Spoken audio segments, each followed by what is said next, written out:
നമ്മുടെ ഇവിടെ ഇന്നലെ എന്താ പറ്റിയെന്ന് പറയാൻ പറ്റില്ല. ഇന്നാണേലും ഞാൻ നോക്കിയപ്പോഴാണ് രാവിലെ എടുത്ത് നോക്കിയപ്പോ വലിയ വീഡിയോ കോൾ വിളിച്ചത് ഞങ്ങൾ വീഡിയോ കോൾ വിളിച്ചിരുന്നു. ആ സമയത്താണ് ഇത് പോയത്. അതുപോലെ തന്നെ രാവിലെ വീഡിയോ കോൾ വിളിച്ചപ്പോൾ അവര് ചീറ്റ് പോയി കഴിഞ്ഞു. ഓക്കെ, അടുത്തൊരു മെസ്സേജ് അവൻ ഇപ്പൊ തന്നെ അവൻ എന്തൊക്കെയോ പറയുന്നുണ്ട്. അയച്ചു. എടാ എന്തെങ്കിലും മെസ്സേജ് ഞാൻ അടുത്ത ചോദിക്കാം. കരയിൽ ഉണ്ട്, തീരത്ത് ഇല്ല എന്ന് പറഞ്ഞ വെള്ളത്തിലില്ല, കരയിലും ഉണ്ട്. എന്താണ്?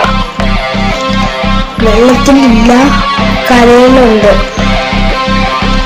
വെള്ളത്തിലില്ലാത്ത സാധനമില്ല. വെള്ളത്തിലും ഇല്ല,